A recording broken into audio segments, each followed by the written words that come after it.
Hello everyone, today we are going to talk about esophageal cancer. Do you know someone who has dysphagia and a significant decrease in their weight? Esophageal cancer develops when cancer cells form in the esophagus, a tube-like tissue that extends from your throat to your stomach. Food travels from the mouth to the stomach via the esophagus. Esophageal cancer may have no obvious symptoms in its early stages. As the tumor grows, it narrows the opening of the esophagus, making swallowing difficult and/or painful. During this video, we will explain to you everything related to esophageal cancer, including its causes, symptoms, and how to diagnose and treat it. So our role today is to answer most of your questions regarding esophageal cancer. Today we have Dr. Choi, who is leading doctor at Bundang Jeseang Hospital. He's going to discuss with us everything about esophageal cancer from an experienced medical point of view. Hi, I'm Umay. Before we start, please subscribe to our channel so the next time you'll be updated with our new releases.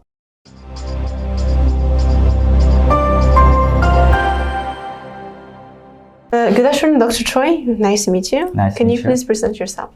Hello, I am Dr. Choi, a cardiothoracic surgeon at the Bundang Jeseang Hospital. Nice to meet you. All right. Dr. Choi, what is esophageal cancer? Before I explain esophageal cancer, let me tell you about the esophagus first. I've brought a simple drawing of the esophagus. The esophagus refers to the passage connecting the mouth and the stomach. And cancer that arises in this passage is called esophageal cancer. Cancer that forms here, in the stomach, would be stomach cancer. Cancer in the large intestines is called colon cancer, and so on. So if the cancer is localized in the esophagus, we call it esophageal cancer. Doctor, so what are the first signs of this kind of cancer? Since the primary function of the esophagus is as a passage that transports food from the mouth to the stomach, the first symptoms to show would be related to this function. For example, think of it as a tunnel. When a tumor grows in the tunnel, the food bolus will get impinged during passage. First, one experiences a hard time swallowing solid food, and if the mass grows bigger, the patient will not be able to drink fluids. That's when people realize that something is wrong and come to the hospital, but most don't present with a specific symptom. They start to notice them once the cancer has progressed significantly, so the patients we see at the hospital usually come at a progressed stage. All right, so when the patient comes, what kind of examinations are needed for diagnosis? Since their chief complaint is dysphagia, the exam of choice is a stomach or esophageal endoscopy, where we look for any visible mass. If we see such a mass, a tissue biopsy is performed through the biopsy. We can diagnose esophageal cancer. This endoscopy is the simplest method of diagnosis. I saw it in the picture, but can you explain more about the stages of this cancer? Yeah. When we stage a cancer, as it is with all cancers, there are three criteria: the size, lymph node, metastasis, and if it has spread to another organ. We call this TNM staging. Tumor size, lymph node, and metastasis. Almost all cancers are staged using this method. What are its dimensions in centimeters? Whether the adjacent lymph nodes have cancer cells, and if the cancer has spread to organs such as the liver, lungs, brain, etc. The stages are divided from 1 to 4, according to these three parameters. And how about the surgeries performed in this case, in this cancer? It is most desirable to perform resection when it is still able to do so. As I mentioned before, there are stages 1 to 4, and in the case of early stage cancers, 1 and 2, surgery can be a curative treatment option. But once it reaches stages 3 or 4, there are instances when surgery is not a viable option, or we have to resort to chemotherapy or radiation therapy even with surgery. So generally speaking, surgery is chosen mostly in the early stages. The goal of surgery is to resect the tumor. Therefore, surgery includes resecting the esophagus. Let me explain the procedures in detail.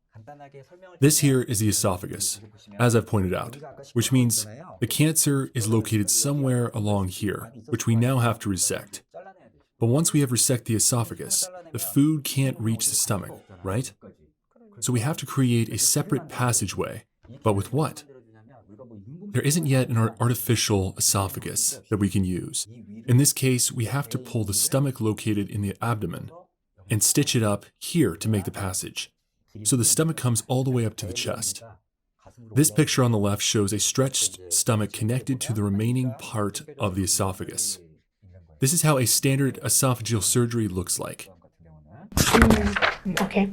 So other than surgeries, are there any other treatments? As I mentioned before, surgery is a treatment of choice in initial stages. In stages 3 and 4, when it is inoperable, as is with other cancers, we are only left with chemotherapy and radiation therapy. So after the surgery, how often should the patient come to get checkups? Some with all cancers, even early stage cancers, have been successfully resected. Doesn't guarantee a perfectly curative state where it never reoccurs. Lung cancer can reoccur, for example, and frankly, any other cancer too. Esophageal cancer is not an exception. We have to check for reoccurrence once we resect the esophagus and connect the stomach to the remaining part. A recurrent cancer can appear on the anastomosis site or completely elsewhere in the stomach, which is why the endoscopy every 6 months to look for signs of reoccurrence and also if there is any sign of stenosis on the site of anastomosis. If it becomes too narrow, one may have a hard time passing food. We have to check for that. So an endoscopy every 6 months would be recommended. And also a CT scan to check for de novo lesions in other organs, such as the lung. All right. So what is the likelihood of recurrence of this cancer? Quite low, actually. The reason being surgery is performed mostly in the early stages. For instance, stage 1, esophageal cancer. The 5-year survival rate of stage 1 esophageal cancer, we call it.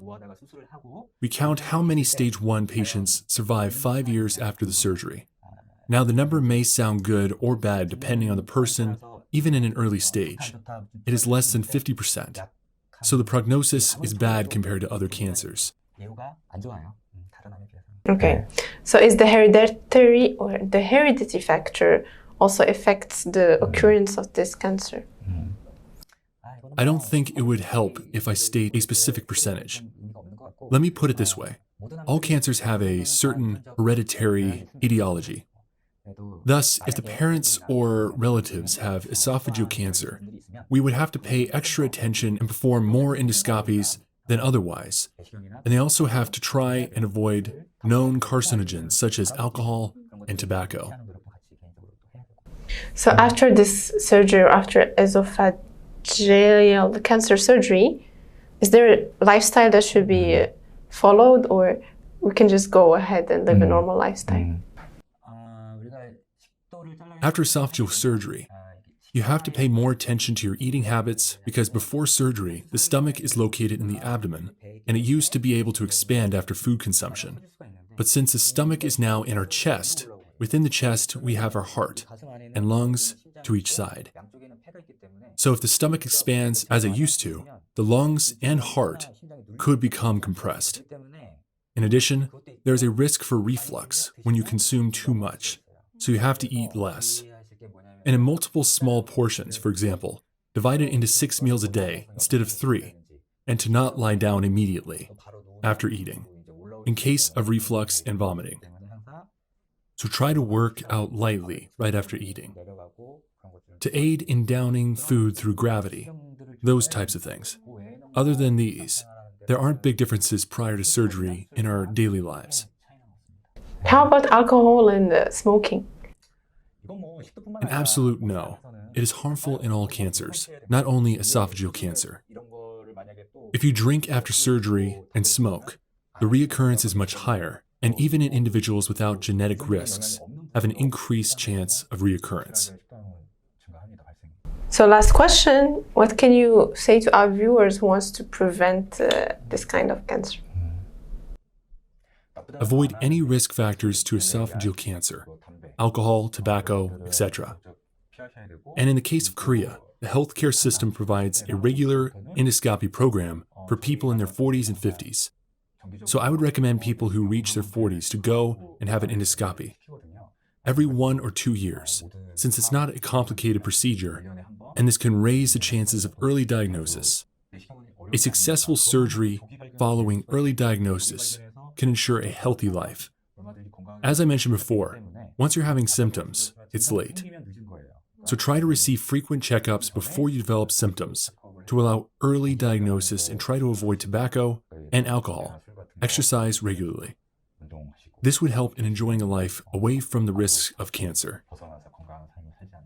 알겠습니다. Thank you so much, Dr. Choi. 네, 감사합니다.